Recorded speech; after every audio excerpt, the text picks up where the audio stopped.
কোরআনে কারীমের শেষ তিনটি সূরা, এই সূরাগুলো আয়তনে অনেক ছোট ছোট।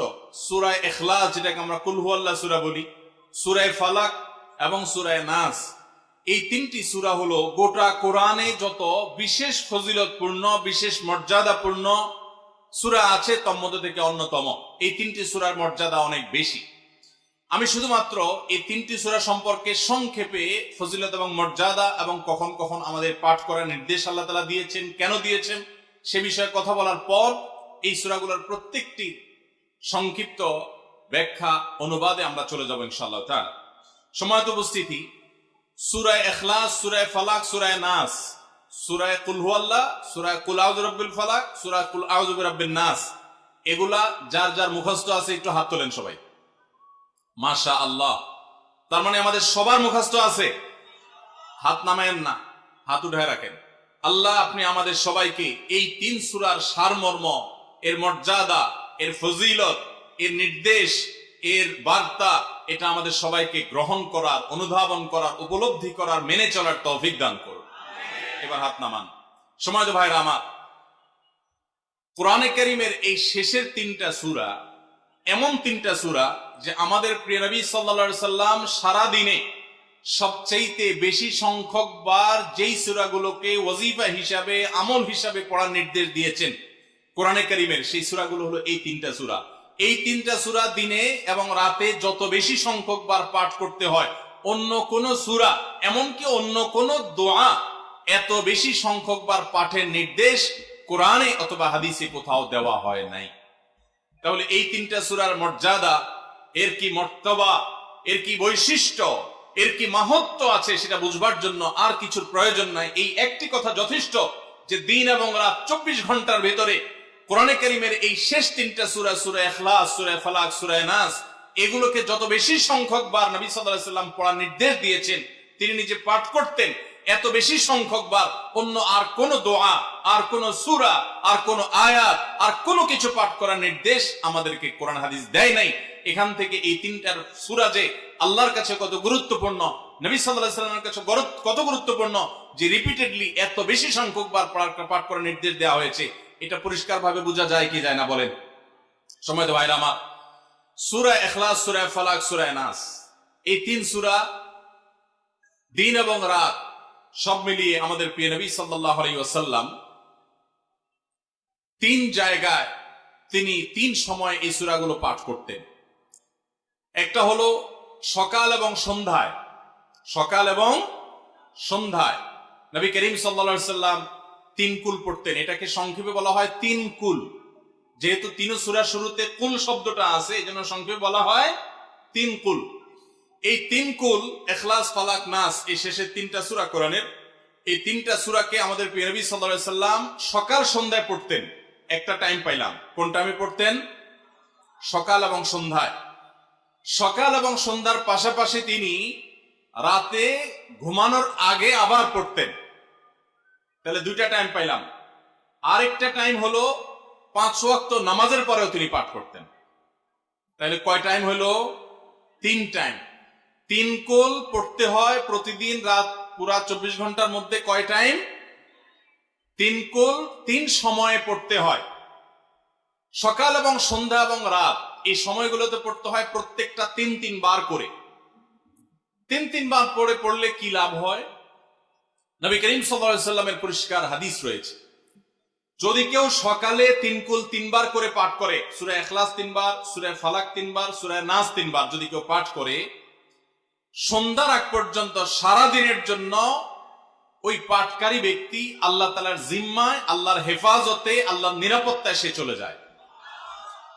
যত প্রকার অনিষ্ট আছে, ক্ষতি আছে, দৃশ্যমান ক্ষতি, অদৃশ্যমান ক্ষতি, সব ধরনের ক্ষয়ক্ষতি থেকে এবং আকস্মিক বিপদ থেকে, মুসিবত থেকে আল্লাহ রাব্বুল আলামিন ওই ব্যক্তিকে হেফাজত করেন, যে ব্যক্তি ইয়াকিনের সাথে, ঈমানের সাথে, দৃঢ়তার সাথে আল্লাহ তাআলার কাছে প্রার্থনা করে এই সূরাটা সকালে 3 বার পাঠ করে। একইভাবে যে ব্যক্তি সন্ধ্যায় পাঠ করে, মাগরিবের আগে বা পরে, আসরের পর থেকে নিয়ে মাগরিবের আগে কিংবা এশার আগ পর্যন্ত পুরো সময়ের ভিতরে যদি কেউ এই 3 কুল 3 বার পাঠ করে, তো সারা রাত জুড়ে ওই ব্যক্তি, এই পাঠকারী ব্যক্তি আল্লাহ রাব্বুল আলামিনের নিরাপত্তায় প্রবেশ করে যায়। একইভাবে আমাদের প্রিয় নবী সাল্লাল্লাহু আলাইহি সাল্লাম প্রত্যেক 5 ওয়াক্ত নামাজের প্রত্যেক ওয়াক্তের পর এই 3 কুল পাঠ করতেন একবার। কয়বার? একবার সূরা ইখলাস, একবার সূরা ফালাক, আর একবার সূরা নাস। তাইলে মোট দিন এবং রাতে কয় জায়গায় কয় টাইমে এই সূরাগুলো পাঠ করতে হয়? 3 টাইম। একটা হলো সকাল সন্ধ্যায়, আরেকটা হলো রাতে শোয়ার আগে, আরেকটা হলো 5 ওয়াক্ত নামাজের 5 ওয়াক্ত নামাজের পরে একবার করে, একবার সূরা ইখলাস, একবার সূরা ফালাক, একবার সূরা নাস। ফজরের পরে, আবার যোহরের পরে, আবার আসরের পরে, আবার মাগরিবের পরে, আবার এশারের পরে। তাহলে দিন এবং রাত 24 ঘন্টায় এই 3 কুল কত বেশি গুরুত্বপূর্ণ হলে কোরআনের অন্য কোন সূরা, অন্য কোন আয়াত এত বেশি জায়গায়, এত বিভিন্ন জায়গায়, বিভিন্ন সময় নবী সাল্লাল্লাহু আলাইহি ওয়াসাল্লাম এত সংখ্যক বার আমাদেরকে পাঠের নির্দেশ দেন নাই। এখান থেকে বোঝা যায় এই সূরাগুলো কত গুরুত্বপূর্ণ, কত প্রয়োজনীয় এবং কত ফজিলত এবং মর্যাদাপূর্ণ। ভাইরা আমার, দিন এবং রাত 24 ঘন্টার ভিতরে 3 সময় এই সূরাগুলো মোট কতবার পাঠ করা হয়? আসুন আমরা হিসাব করি। সকাল, সন্ধ্যা এবং রাতে 3 বার করে যদি পাঠ করা হয় তাহলে কয়বার হলো? 9 বার করে। সকালে 3 বার, সন্ধ্যায় 3 বার, রাতে 3 বার। তাহলে মোট কয়বার হলো? 9 বার। আর 5 ওয়াক্ত নামাজের পরে 5 বার। কয়বার হলো? 9 আর 5 কত? 14। সূরা ইখলাস দিনে কয়বার পড়তে হয়? কমপক্ষে 14 বার পাঠ করা সুন্নাহ। সূরা ফালাক দিনে 14 বার পাঠ করা সুন্নাহ। সূরা নাস দিনে 14 বার পাঠ করা, এটা সুন্নাত নবী সাল্লাল্লাহু আলাইহি সাল্লামের। এই আমলটা আমরা অনেকে জীবনে আজকে প্রথম শুনেছি, অনেকে হয়তো আগে থেকে জানি। আমি এই ফজিলত এবং মর্যাদার কথা যে বললাম, আল্লাহ নবী সাল্লাল্লাহু আলাইহি সাল্লাম যে বলেছেন সকালে পড়লে সারা দিন, সন্ধ্যা পড়লে সারা রাত, রাতে শোয়ার সময় পড়লে, বিশেষ করে রাতে মানুষ ঘুমন্ত অবস্থায় নানা রকমের ক্ষয়ক্ষতির আশঙ্কা থাকে। এই সব ধরনের ক্ষয়ক্ষতি থেকে আল্লাহর নিরাপত্তা এসে চলে আসে। আল্লাহ তার হেফাজতের জিম্মাদারি নিয়ে নেন, দায়িত্বশীল হয়ে যান। সবকিছু থেকে যথেষ্ট, সবকিছু থেকে আল্লাহ তাআলা তাকে নিরাপদ করে দেন। এই বিশ্বাস, এই ইয়াকিন নবী সাল্লাল্লাহু আলাইহি ওয়াসাল্লামের কথার প্রতি আমাদের আছে না নাই? তাহলে এই সূরাগুলো আমরা আজ থেকে আমল করব তো ইনশাআল্লাহ।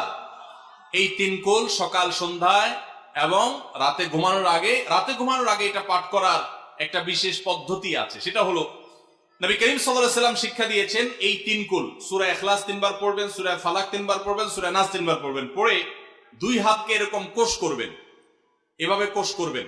কোষ করে এই কোষের মধ্যে ফু দিবেন। নিজের কোষের ভিতরে 3 বার পড়ে ফু দিয়ে এরপর সেটাকে পুরা শরীরের মধ্যে মুছে ফেলবেন। যেখানে যেখানে হাত নেওয়া সম্ভব হয়, শরীরের যতটুকু জায়গা হাত নেওয়া সম্ভব হয়, সামনে পেছনে চেষ্টা করে যতটুকু সম্ভব হয় ততটুকু মাসা করবেন, মুছবেন হাত দিয়ে। এর মাধ্যমে আল্লাহ তাআলা আপনাকে হেফাজত করবেন। ছোট ছোট বাচ্চা যারা আছে, দুধের শিশু, 2 বছর, 4 বছর, 6 বছর, যারা পড়তে পারে না এখনো বা মুখস্থ নাই, সে বাচ্চাদেরকে মা বাবা বা তাদের কাছের কোন লোকজন তারা পড়ে 3 বার ফু দিবেন।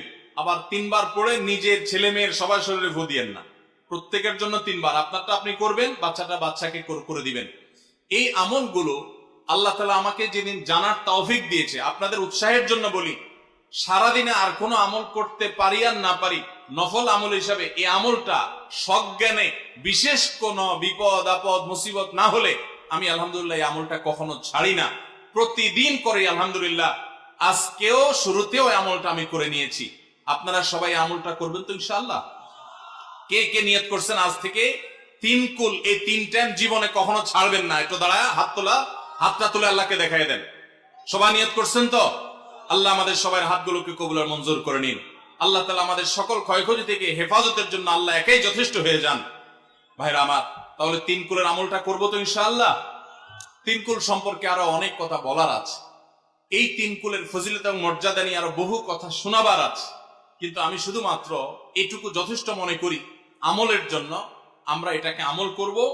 আমাদের সারা দিনে সারা রাতে কত রকমের বিপদ আপদের ভয় থাকে, আশঙ্কা থাকে। আপনি যদি কোন এলাকার কোন প্রভাবশালী ব্যক্তির সাথে আপনার পরিচয় থাকে, আর ওই ব্যক্তি যদি বলে তোমার কোনো সুবিধা অসুবিধা যেন না হয়, এই এলাকায় প্রবেশ করলে আমাকে একটা SMS করে রাখবা।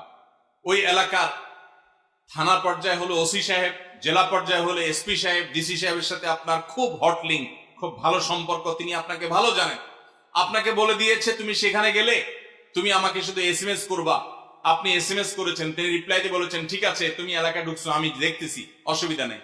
ওই এলাকায় আপনাকে কেউ ডিস্টার্ব করলে, কেউ আপনার ক্ষতি করতে চাইলে, কোন অসুবিধা করতে চাইলে আপনার কোনো ভয় হবে? কারণ প্রশাসনের ব্যক্তিরা আপনাকে অভয় দিয়েছেন, তারা আপনার সাথে আছেন, তদারকি করছেন, আপনি নির্ভয় ফিল করবেন। প্রশাসনের ভাইদের হাতে সবকিছু নাই, সবকিছু আছে। তারা চাইলে সব ক্ষতি থেকে আপনাকে বাঁচাতে পারবেন? পারবেন না। হ্যাঁ, তারা চেষ্টা করবেন, এটা ঠিক। এইটুকুর কারণে যদি আপনার এত আস্থা তৈরি হয়, তো আরশে আজিমের মালিক স্বয়ং আহকামুল হাকিমিন আল্লাহ রাব্বুল আলামিন, যার হাতে মানুষের জীবন, যার হাতে মানুষের মৃত্যু, যার হাতে মানুষের সকল লাভ, সকল ক্ষতি, সকল কল্যাণ, সকল অকল্যাণ, সেই আরশের মালিক বলছেন তুমি সকাল এবং সন্ধ্যা, রাতে শোয়ার সময় এই 3 কুলের আমল যদি তুমি করো, তো আল্লাহ রাব্বুল আলামিন স্বয়ং তোমার সবকিছু থেকে তোমার জন্য যথেষ্ট হয়ে যাবে। তোমার কোনো কিছুর প্রয়োজন হবে না। আল্লাহর কথার প্রতি যদি ইয়াকিন থাকে, নবী সাল্লাল্লাহু আলাইহি ওয়াসাল্লামের হাদিসের প্রতি যে বিশ্বাস থাকে যদি, তাহলে ইনশাআল্লাহ আজ থেকে আমরা কেউ, আমার পর্দা আলের মা বোনরা যারা শুনছেন, আমরা যারা শুনছি, আমরা কেউ এই আমলটা ছাড়বো না ইনশাআল্লাহ। সবাই আমল করবো তো ইনশাআল্লাহ? তাহলে 3 কুল 3 টাইমে দিনে মোট 14 বার এটা আমরা পড়বো। এখন পড়ার ক্ষেত্রে আবার একটা সমস্যা হলো, এই টাইপের আমলগুলো আমরা পড়ি খুব তাড়াহুড়া করে। যেমন সুবহানাল্লাহ 33 বার, আলহামদুলিল্লাহ 33 বার, 5 ওয়াক্ত নামাজের পরে আল্লাহু আকবার, আছে না নাই? এগুলা সাধারণত কিভাবে পড়ে মানুষ বলেন? আমরা তো সবাই এ রোগের রোগী। কিভাবে পড়ি আমরা বলেন? সুবহানাল্লাহ সুবহানাল্লাহ সুবহানাল্লাহ সুবহানাল্লাহ সুবহানাল্লাহ সুবহানাল্লাহ সুবহানাল্লাহ। আমি যদি এখন মেজো ভাইকে বলি ভাই আল্লাহ আপনার ভালো রাখুক, ভালো করছেন ভাই, কি হয়েছেন, আমি যদি তাড়াহুড়া করে কথা বলবো, উনি বলবে লোকটার কি মাথা কোনো সমস্যা হলো কিনা। কারণ আমি একটা মানুষের সাথে যখন কথা বলবো, এমনকি ওনার প্রশংসা, সুবহানাল্লাহ মানে আল্লাহর পবিত্রতা বর্ণনা করা, এটা আলহামদুলিল্লাহ মানে আল্লাহর প্রশংসা করা। তো আপনি আল্লাহর প্রশংসা, আল্লাহর গুণীকীর্তন করতে গিয়ে যদি বলেন যে উনি খুব ভালো মানুষ, উনি এটা করে, উনি সেটা করে, আমি তাড়াহুড়া করে বলবো যে কি ব্যাপার ভাই, আপনারা কেউ দৌড়ায় নাকি? তো আপনি সুবহানাল্লাহ আলহামদুলিল্লাহ যদি তাড়াহুড়া করে পড়েন, তো এই সুবহানাল্লাহ আলহামদুলিল্লাহ যে মর্যাদা আপনার পাওয়ার কথা, তাড়াহুড়ার কারণে সেই মর্যাদা পাবেন না। মহব্বতের সাথে পড়বেন, অর্থ বুঝে, সুবহানাল্লাহ সুবহানাল্লাহ সুবহানাল্লাহ আলহামদুলিল্লাহ আলহামদুলিল্লাহ। কোয়ালিটি মেনটেন করবেন। দেখেন আমাদের মুসলমানদের, গোটা দুনিয়া জুড়ে মুসলমানদের একটা বড় ত্রুটি হলো যে আমরা আজকাল কোনো কাজে, সেটা দুনিয়ার কাজ হোক আর আখিরাতের কাজ হোক, সব কাজেই আমরা তাড়াহুড়া করে কোয়ালিটিটা নষ্ট করে ফেলি, আমরা কোয়ালিটিটা ঠিক রাখি না। আমার আফসোস লাগে অমুসলিম প্রধান দেশগুলোতে যখন যাই বা তাদেরকে যখন দেখি যে তারা কাজের মধ্যে কোয়ালিটিটা ঠিক রাখে, যেটাই করে কোয়ালিটি ঠিক রাখে, অথচ এই নির্দেশ আমাদেরকে আমাদের রাসূল দিয়েছেন, ইন্নাল্লাহা ইউহিব্বু ইযা আমিলা আহাদুকুম আমালান আইয়ুতকিনাহু, আল্লাহ পছন্দ করেন বান্দা যেই কোনো কাজ করুক, আমালান আইয়া আমালে, যেই কোনো কাজ করুক, সেটা দুনিয়ার কাজ হোক, সেটা আখিরাতের কাজ হোক, সুদৃঢ়ভাবে করবে, সুন্দরভাবে করবে, উত্তম রূপে করবে, এটা আল্লাহ তাআলা পছন্দ করেন। আর আজকাল আমাদের অবস্থা কি? আমাদের অবস্থা হলো যে আমরা তাড়াহুড়া করি। ভাইরা আমার, এই তাড়াহুড়া করে কোয়ালিটি নষ্ট করা যাবে না, বরং 3 কুল যতবার যেখানে পড়তে বলা হয়েছে মহব্বতের সাথে আস্তে আস্তে পাঠ করবেন। আল্লাহ আমাদের সবাইকে আমলের তৌফিক দান করবেন, আমিন।